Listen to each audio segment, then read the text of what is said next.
ایک عورت 4 لوگوں کو جہنم میں لے کے جائے گی. کتنے لوگوں کو؟ 4. زور سے بولو ذرا.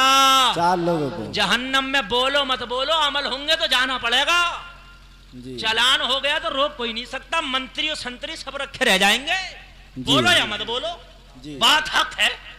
جی. ایک عورت 4 لوگوں کو جہنم میں لے کے جائے گی. 4. ذرا سن لے،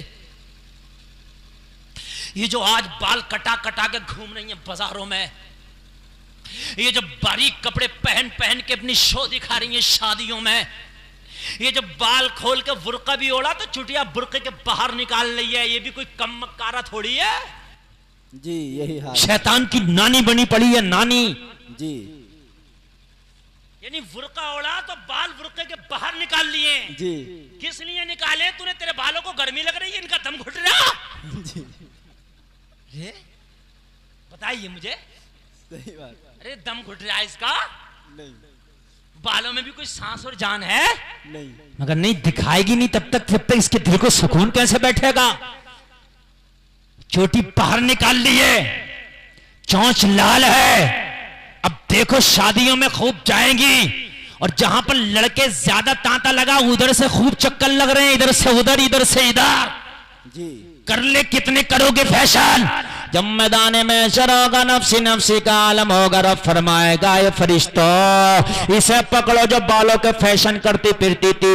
او فرشتوں اسے پکڑو جو لپسٹک لگا لگا کے اپنی شائننگ دکھایا کرتی تھی. او فرشتوں اسے پکڑو جو بڑے ناخون کر کے ان پر ناخون پالش لگایا کرتی تھی. او فرشتوں اسے پکڑو جو بے حیا تھی.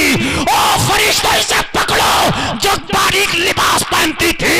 او فرشتوں اسے پکڑو اور جہنم میں اس کو لٹکا دو. فرشتے کھینچ کے لے کے جا رہے ہوں گے. ذرا غور کرو، چیخ رہی ہوگی. جب اسے یقین ہو جائے گا کہ فرشتے چھوڑیں گے نہیں، مجھے جہنم کا ایندھن بنا کے رہیں گے، تو رب کی بارگاہ میں عرض کرے گی مولا اب تو مجھے جہنم میں جانا ہے. مگر سن لے، میں جو جہنم میں جا رہی ہوں مولا، اس جہنم میں جانے میں میرے باپ کا بھی بہت بڑا ہاتھ ہے. اے مولا جب میں نے ہوش سنبھالا تھا، اے مولا جب بچپنے سے جوانی کی دہلیز پر قدم رکھا تھا، اے میرے پروردگار جب میں ہوشیار ہوئی تھی، سن بلوغت کو پہنچی تھی مولا، اے مولا جب میں نے ہوش سنبھالا تھا، اے مولا جب میں جوان ہونے لگی تھی تو اپنے باپ سے بہت ڈرتی تھی. میرا باپ گھر میں آ جاتا تھا تو میں چپ جایا کرتی تھی. مگر میرے مولا جب میں نے جوانی کی دہلیز پر قدم رکھ کے فیشن کرنا شروع کیا تو میرے باپ نے مجھے منع نہیں کیا تھا. جب میں بازاروں میں فیشن کر کے جاتی تھی تو میرا باپ اگر روکتا تو مولا میں ضرور رک جاتی. اے مولا جب میں باریک لباس اور چست لباس پہن کے شادیوں میں جا کے فیشن دکھایا کرتی تھی، اتراتی پھرتی تھی، تو میرا باپ بھی خوش ہوتا تھا میری بیٹی اترا رہی ہے، بڑا اچھا لباس پہن رہی ہے. اگر مولا اگر میرا باپ مجھے ڈانٹ دیتا، اگر میرا باپ مجھے تبلیغ کر دیتا، اگر میرا باپ مجھے سمجھا دیتا تو مولا میں کہتی ہوں قسم کھا کے کہ میں کبھی یہ فیشن نہ کرتی، کبھی جسم کی نمائش نہ کرتی، کبھی دنیا کے میک اپ کر کے بازاروں میں نہ گھومتی. خطاوار قصوروار کہیں میرا باپ بھی ہے، اس لیے کہ اس کی میرے اوپر چلتی تھی، میں اس سے ڈرتی تھی. رب فرمائے گا فرشتوں اس کے باپ کو بھی اس کے ساتھ میں گھسیٹ کے جہنم میں لے جاؤ. اللہ اکبر. کان کھول کے سنے وہ باپ جو سوچتے ہیں بھی تو میری بچی ہے. شریعت کہتی ہے 9 سال کی بچی جب ہو گئی نا تو اس پر احکام شرع لاگو ہو گئے، مکمل طریقے سے نظر رکھنا شروع کر دے. کیسا لباس پہن رہی ہے تیری بچی، کیا کر رہی ہے، یہ کوئی اور نہیں کرے گا، تو ہی کرے گا. جی. نمازیں پڑھتے تھے ابا جی، حج بھی کر کے آئے تھے مگر کام نہیں آئی نمازیں، اب حج بھی کام نہیں آیا. کیوں؟ اس لیے کہ بیٹی کا فیشن لے ڈوبا حاجی جی کو. جی. سمجھ رہے ہیں کہ نہیں سمجھ رہے ہیں؟ لے ڈوبا. میرے لال ہنسنے کی بات نہیں ہے، بات سمجھنے کی ہے. اگر میرے گھر میں بھی یہ حال ہوگا تو مجھے بھی لے ڈوبے گا. جی. وہ تو کسی کا بھی حال ہو، کوئی یہ سوچے کہ مولوی مولانا بچ جائیں گے، جس کے گھر کا حال یہ ہوگا انہیں لے ڈوبے گا. جی. جی. عرض کرے گی مولا میرا باپ تو تھا ہی تھا، لیکن مولا جب میں جوان ہو گئی تھی، فل شباب میں آئی تھی، اے مولا میری جوانی کے چرچے میرے خاندان میں میری بستی میں ہوتے تھے، اے مولا جب مکمل طریقے سے میرے اوپر جوانی آ گئی تھی تو میرا باپ بوڑھا ہو گیا تھا، ابا سے نہیں ڈرتی تھی، میرے باپ سے تو اپنا آپا بھی نہیں سنبھلتا تھا، مگر میرا یہ جو بھائی ہے مولا یہ جوان ہو گیا تھا، اس کا بڑا دبدبا تھا گھر میں، جب یہ گھر کے اندر داخل ہوتا تھا تو اماں بھی اس کی وجہ سے چپ جاتی تھی، میرے ابا بڑھاپے میں جو بولتے تھے وہ بھی چپ جاتے تھے، بھائی کا گھر میں کنٹرول تھا، بھائی کا گھر میں دبدبا تھا، مولا میں بھی اس بھائی سے بڑا ڈرتی تھی، اگر اسی وقت اس بھائی نے مجھے ڈانٹ کر روک دیا ہوتا تو شاید یہ فیشن میں بند کر دیتی، جسم کی نمائش بند کر دیتی، میں محفلوں میں جانا اور اپنے بال کھول کے دکھانا بند کر دیتی، مگر میرے اس ظالم بھائی نے بھی مولا مجھے نہ روکا، یہ بھی فخر کرتا تھا میری بے پردگیوں پر، یہ بھی مجھے ڈھیل دے دیا تھا، چھوٹ دے دیا تھا، اے مولا کہیں میرے بھائی کا بھی ہاتھ ہے، رب فرمائے گا فرشتہ اس کے بھائی کو بھی گھسیٹ کے جہنم میں لے جاؤ۔ اللہ اللہ یہی ہے۔ کتنے ہو گئے؟ 2۔ کون کون؟ باپ اور بھائی۔ زور سے بولو۔ باپ اور بھائی۔ پھر عرض کرے کہ مولا میں تو جا ہی رہی ہوں، مگر جب میری شادی ہو گئی تھی تو بھائی سے بھی میرا کوئی تعلق نہیں رہ گیا تھا، اس کے گھر سے ودا ہو کے ڈولے میں بیٹھ کے آ گئی تھی، ابا سے بھی کوئی تعلق نہیں رہ گیا تھا، مولا آ گئی تھی، اب باپ اپنے گھر تھا، بھائی اپنے گھر تھا، مگر مولا جب میں شوہر کے گھر آئی تھی تو شوہر کا بڑا احترام کرتی تھی، اس سے ڈرتی تھی اور اس کا بڑا ادب کرتی تھی، لحاظ کرتی تھی شوہر کا کہ یہ میرا شوہر ہے، میرا حاکم ہے، مگر اے مولا جب میں فیشن کرتی تھی تو یہ میرے فیشن پہ مجھے پیچھے سے سہارا دیتا تھا، اے مولا میرے فیشن کی بڑی بڑی کٹیں تو اسی نے لا کے دی تھی، شوہر بھی یہاں سے بوکھلا گئے ہیں، تم نے دیکھا ہوگا کہ انڈیا کی کٹیں نہیں اب دبئی سے کٹیں لا کے دے رہے جی۔ مولا یہی تو مجھے موٹر سائیکل پہ بٹھا بٹھا کے میلوں میں لے کے جاتا تھا، مولا بازاروں میں تو یہی لے کے جاتا تھا مجھے، جی چلو شاپنگ کرا کے لاؤں گا، شاپنگ کے نام پہ مولا یہی لے کے جاتا تھا، ایک دن یہ لے کے گیا، 2 دن لے کے گیا، جب تیسرا دن آیا میں نے جب پھر شاپنگ کی ڈیمانڈ کی تو مجھ سے بولا مجھے ٹائم نہیں ہے، خود ہی چلی جاؤ۔ جی۔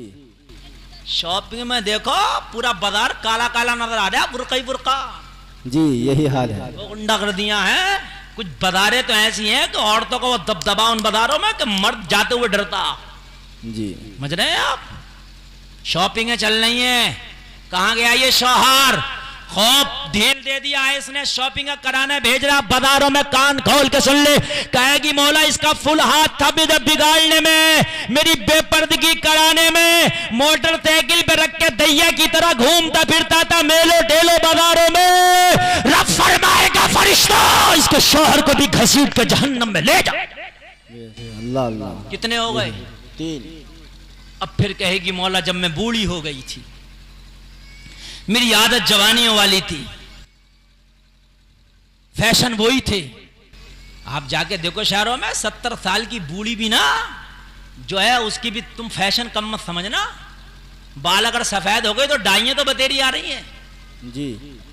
اچھا پیسے مت دو بھائی، ذرا سن لو، بس یہی انعام ہے، بس بیٹھ کے سن لو، بس بہت، 1 روپیہ مت دو مجھے، بس بیٹھ کے سن لو اور عمل کر لینا، یہی سب سے بڑا میرا انعام ہوگا۔ جی۔ ہائے ہائے ہائے، بوڑھی ہو گئی مگر بالوں پہ کلر چل رہا، کلر مہندی چل رہی ہے بالوں پہ، سمجھ رہے ہیں آپ؟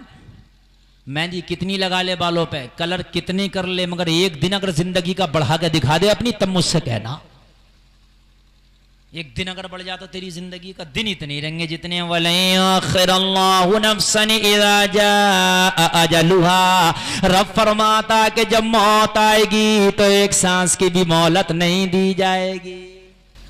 کہاں ہیں وہ خضاب والے، کہاں چلے گئے وہ کلر والے، کہاں چلے گئے وہ ڈائیوں والے، کیوں مر رہے ہیں یہ ڈائیوں والے، کہاں گئے وہ داڑھی چھلانے اور کٹانے والے اور جڑ سے نکلوانے والے، کیوں نہیں جی رہے 2-4 دن زیادہ؟ جی۔ تمہاری تو ابھی داڑھی بھی نہیں ہے، فرشتوں کو چھوڑنا چاہیے بھائی، چھوڑو، ابھی تو داڑھی بھی نہیں آئی ہے بچے کے، 70 سال کا بچہ بنا پھر جا، مگر چھوڑ دیں گے فرشتے؟ مجھے بتائیے، سمجھ میں بات آ رہی ہے کہ نہیں آ رہی ہے آپ کے؟ جی۔ رب فرمائے گا اس کے شوہر کو بھی گھسیٹ کے، اس کے ابا کو بھی لے کے جاؤ، اس کے بیٹے کو بھی لے کے جاؤ، کہے گی مولا جب میں بوڑھی ہو گئی نا تو میرا بیٹے کی چلتی تھی گھر میں، میں اس کا تھوڑا لحاظ کرتی تھی. اگر اس وقت یہ بھی تھوڑا کہہ دیتا ماں ذرا شرم کرو, تمہاری عمر اور یہ میک اپ اور یہ بازاروں میں ٹہلنا گھومنا یہ شاپنگ ہے, ماں تمہیں زیب نہیں دیتی, تمہارا شیوا یہ نہیں ہونا چاہیے. اگر میرا بیٹا بھی مجھے سمجھا دیتا تو مولا میں بڑھاپے میں توبہ کر لیتی. اور تو توبہ قبول کرنے والا غفور الرحیم ہے, تو میرے گناہوں کو معاف کر دیتا پچھلے. اور جب میں تیری بارگاہ میں تجھ سے ملاقات کے لیے آئی ہوتی اور آج میدان محشر میں ایک توبہ کی ہوئی نیک خاتون کھڑی ہوتی, مگر میرے بیٹے نے بھی مجھے نہیں سمجھایا, رب فرمائے گا اس کے بیٹے کو بھی گھسیٹ کے جہنم میں لے جاؤ. کتنے ہو گئے؟ 4. باپ, بھیا, شوہر, بیٹا اور ان جتنے لوگ بیٹھے ہیں اس میں کچھ نہ کچھ ضرور ہو آپ. جی. ان 4 میں سے ایک ضرور ہو آپ. جی. بعض ایسا 2 ہے ان میں سے, بعض ایسا 3 ہے ان میں سے, اور بعض ایسا کہ 4 ہے ان میں سے. سمجھ میں بات آ رہی ہے کہ نہیں آ رہی ہے؟ اے لوگوں اگر یہ 4 سدھر جائیں تو کان کھول کے سن لے, پوری دنیا سے غنڈہ گردی ختم ہو جائے گی. شوہر سدھر جائے تو بیوی بازار میں نظر نہیں آئے گی, اگر بھائی سدھر جائے تو بہن بازار میں نظر نہیں آئے گی, باپ سدھر جائے تو بیٹی نظر نہیں آئے گی, اور بیٹا سدھر جائے تو ماں نظر نہیں آئے گی. جب 4 سدھر جائیں تو پھر 5ویں عورت آئے گی. کہاں تھا یہ 4 ہی ہیں؟ جی. 5 کے علاوہ بتا کون سی کیٹیگری ہے عورت کی؟ عورت جب گھر سے نکلے گی یا تو کسی کی ماں نکلی ہوگی, یا کسی کی بیوی نکلی ہوگی, وہ یا کسی کی بیٹی نکلی ہوگی, یا کسی کی بہن نکلی ہوگی. 5ویں بتا. جی. بات سمجھ میں آ رہی ہے کہ نہیں آ رہی ہے بھائیوں؟ جی. جی. یہ 4 سدھر جائیں بس پوری دنیا سدھر جائے گی. یہ 4 سدھر جائیں پوری دنیا سدھر جائے گی. یہ 4 سمجھ جائیں پوری دنیا سمجھ جائے گی. یہ 4 ٹھیک ہو جائیں پوری دنیا ٹھیک ہو جائے گی. امام حسین کے نام کا نعرہ خالی جلسے میں لگا دیا کام نہیں چلے گا. نعرہ نہیں لگانا ہے بلکہ کام کرنا ہے. کام. امام حسین کا سچا عاشق ہے, تجھے نماز بھی یاد ہونا چاہیے, تجھے روزے کا مسئلہ بھی یاد ہونا چاہیے, قرآن بھی تجھے یاد ہونا چاہیے, حرام حلال بھی تجھے یاد ہونا چاہیے.